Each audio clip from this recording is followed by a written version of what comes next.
So today we're going to be taking a look at text structure, or the patterns of organization that authors use in order to put writing together when they're writing informational pieces.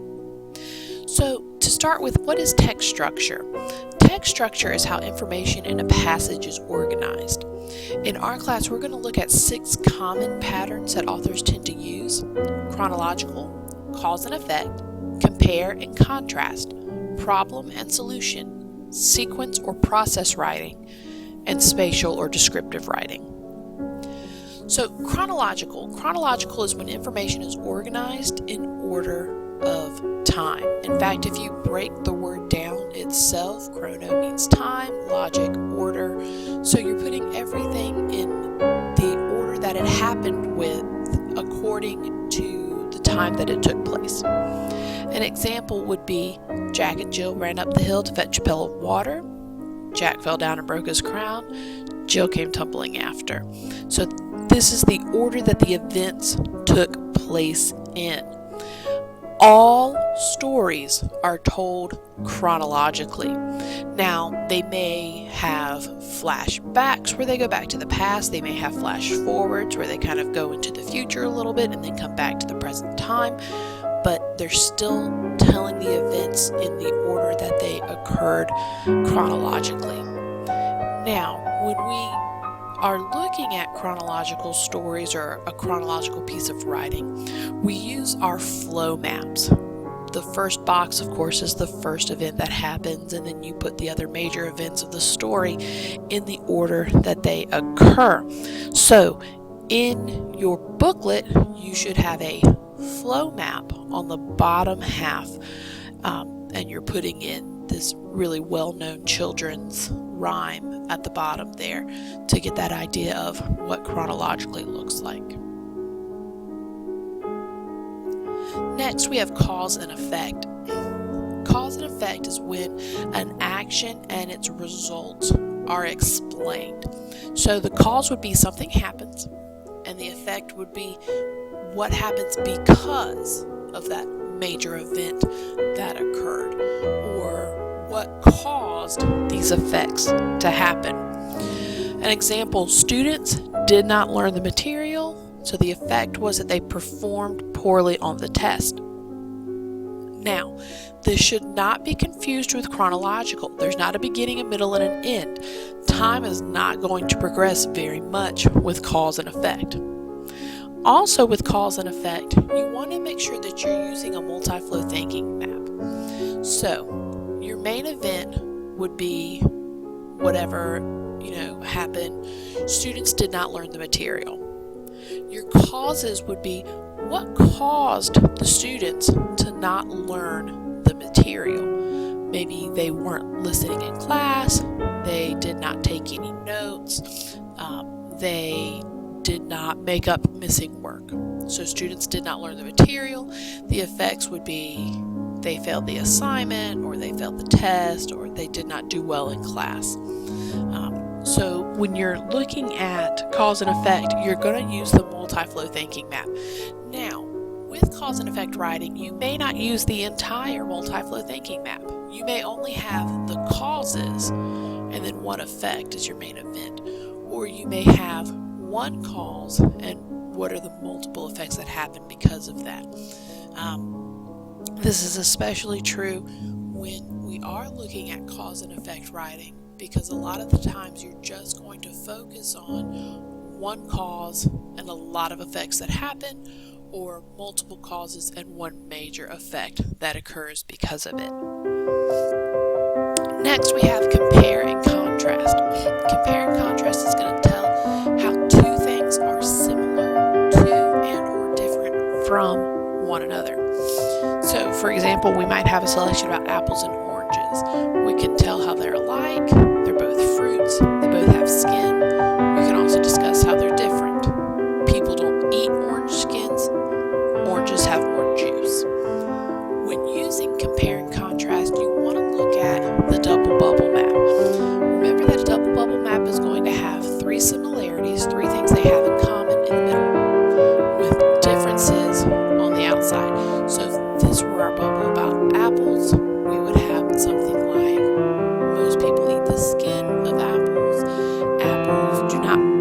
as much juice as oranges. But in the middle, their similarities would be they're both fruit, people both eat them. Now, just like with a cause and effect map, when you're doing, or the multi-flow map, when you're doing cause and effect literature, when it comes to compare and contrast, you may not use the entire map either.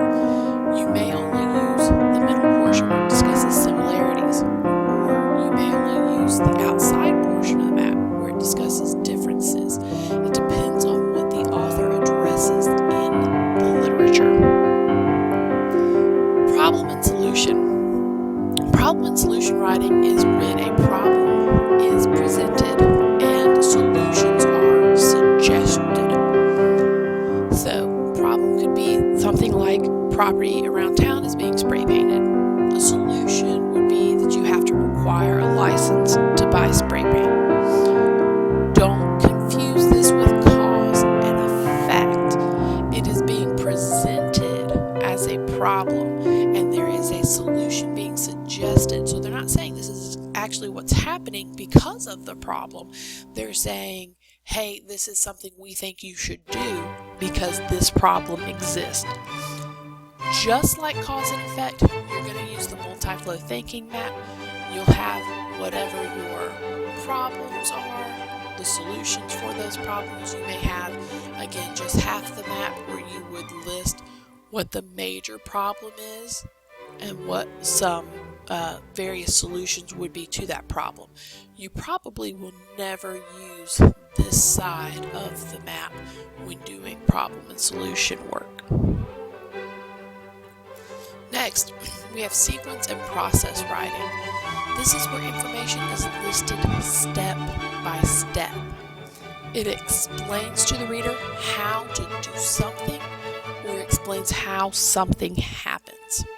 For example, step 1 would be crack a few eggs. Step 2 would add cheese. Step 3, cook on one side. Step 4, flip omelet. This would be the steps, the process on how to create an omelet. Again, do not confuse this with chronological. It does not occur at a specific time. Chronological writing is going to occur at a specific time in the day. It's going to occur at a specific, year, things like that. There's going to be a setting. Versus sequence and process writing is just giving you, hey, this is the order you need to complete these steps in order to be successful. They can be done at any time. So again, you're going to use the flow map here for sequence and process writing to show what the individual steps are that are being discussed in the selection. Spatial and descriptive writing.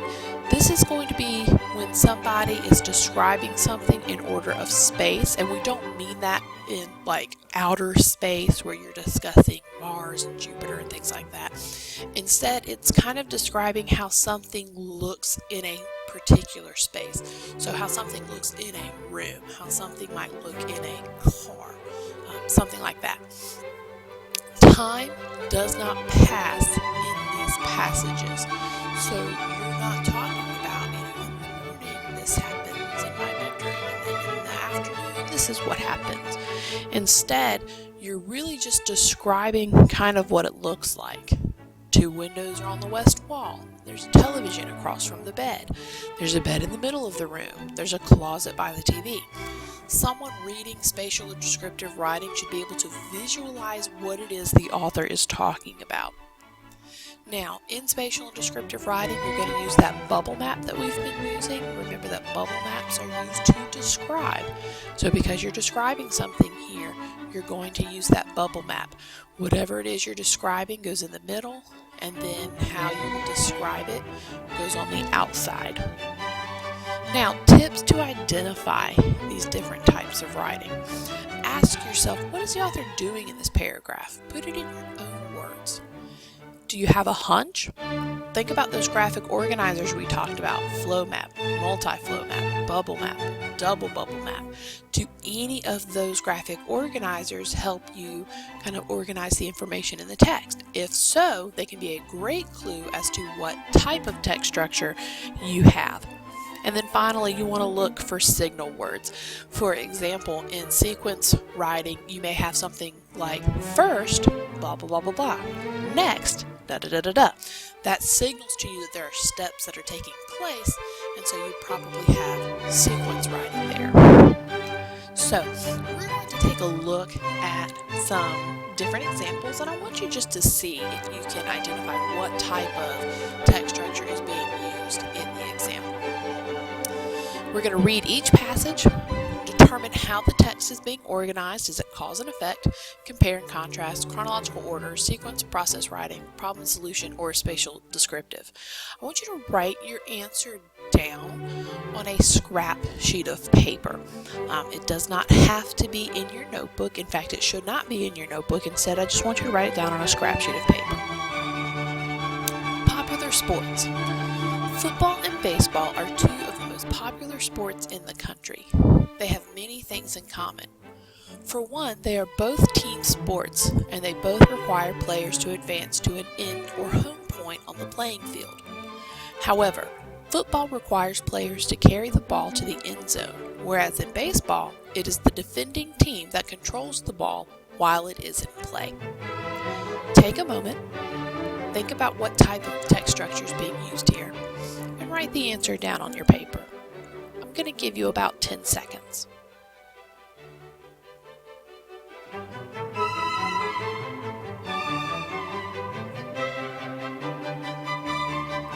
Hopefully you figured out that this selection is compare and contrast. They're showing you similarities and differences between the sports of football and baseball.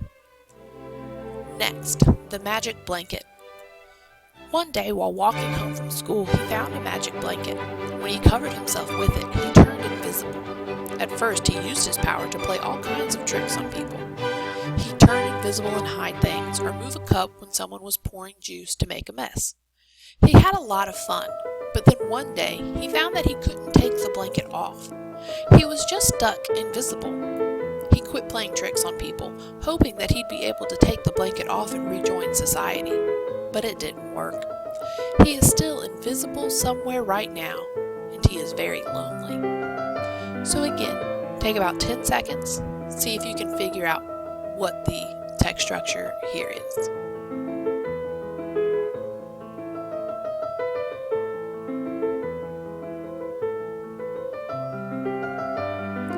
Hopefully you realized that it was chronological. We're telling a story here. One day that, starting off in time, it was during the day, and it explains everything that he did. So it's chronological, the events in the order that they happened in. Studying for a test. Believe it or not, as important as it is, many students do not know how to study for a test. Well, studying for a test is easy. The first thing that you must do is take out your notes. Open your notes up to the section that you are supposed to review. Read what you wrote in your notebook. When you are done, close your notebook and see if you remember the ideas that you were studying. Still don't remember? Open your notebook back up and try again.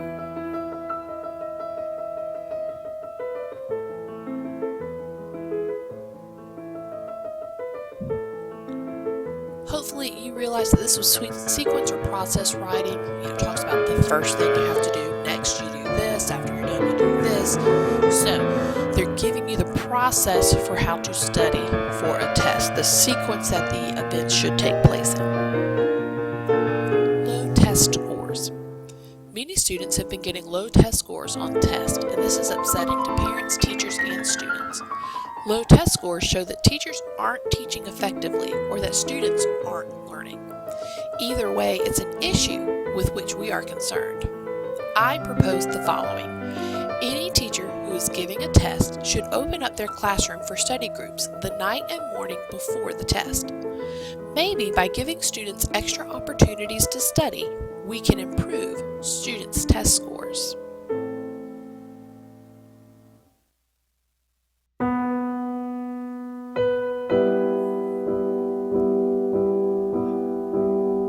So here we have a problem and solution. Kids are getting low scores on tests, and so here's the solution that the author presents. Hey, we should have more study hall opportunities for these students before they have to take the test.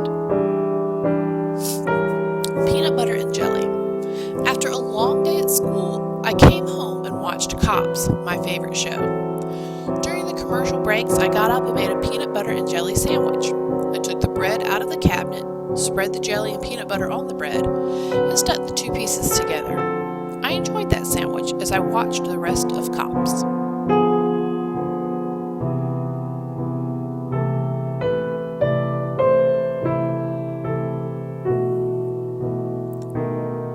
Hopefully you identified that this again is chronological writing. It's talking about what this person did. It's telling a story after a long day in school. I came home and was watching this TV show, and while I was watching the TV show, I made a peanut butter and jelly sandwich. Now, even though they spent some time talking about how they made the sandwich, they're really not giving step-by-step instructions. It's not being made clear to the reader exactly how to put together that peanut butter and jelly sandwich. So here we have chronological.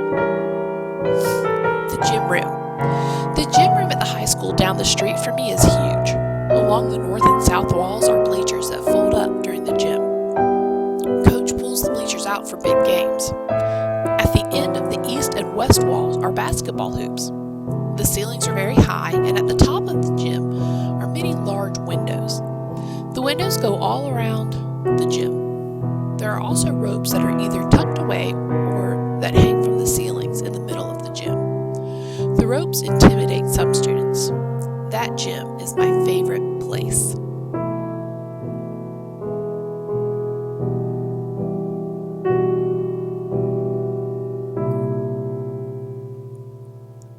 So this would be spatial or descriptive writing. Here, hopefully as the reader, you get a really good idea as to what the gym looks like as the author is describing exactly, hey, this is what's at the north and south side. They've got the bleachers that stay packed up and they sometimes come out for games. There are basketball hoops in this area. There are windows here. There are ropes that hang here. So the author is really trying to help you get a visual for what the gym looks like. Eligibility. Being involved in after-school sports and clubs is not a right. It is a privilege. Therefore, students have to meet eligibility requirements. If students have any D's or F's, they're not allowed to play. Also, if students have behavior issues in class, they cannot be on the team or in the club. Lastly, students need to keep good attendance. If students miss school, they most certainly cannot come to practice. Being on a team is a lot of responsibility. If students are not proving to be responsible, they will not be permitted to be in clubs or teams.